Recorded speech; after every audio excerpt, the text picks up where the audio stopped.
Hi guys, in this video, let's discuss about bearing. First, let's define what is bearing. It's an angle measured from the vertical line, which is the north and south, to the horizontal line, which is the west and east.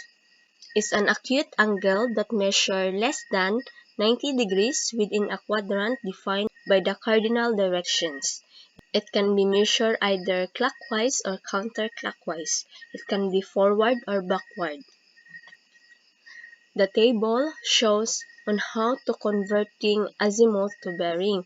So we have the azimuth of 0 degree to 90 degrees. There is no bearing. Then the azimuth of 90 degrees to 180 degrees.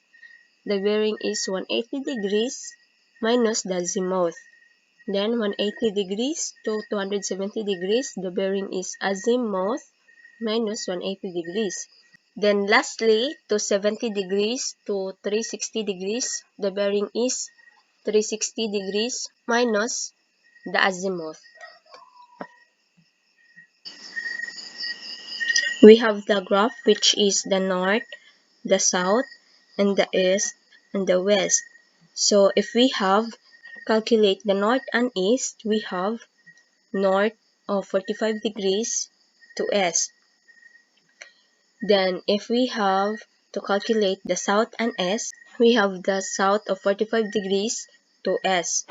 Then if we calculate the south to west, we have south of 45 degrees to west.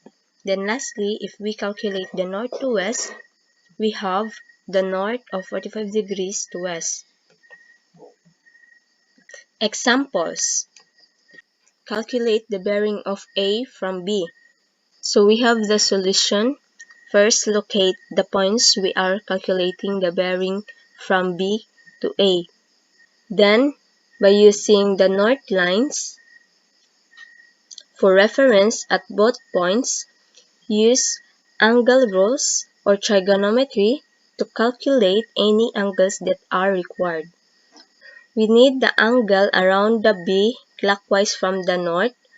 We know that angle on the straight line add to 180 degrees.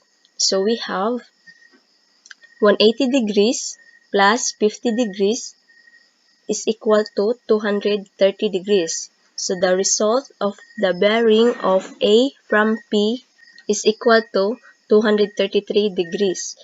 Then number 2, the bearing of F from A is 70 degrees or 70 degrees.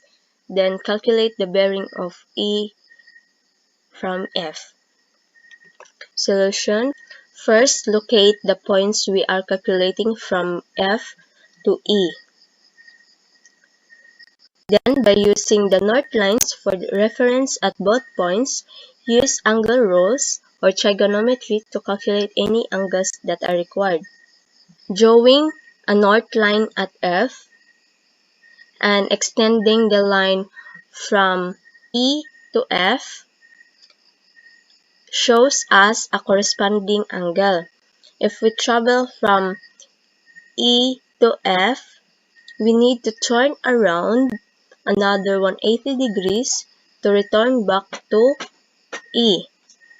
So we have 180 degrees plus 70 degrees is equal to 250 degrees.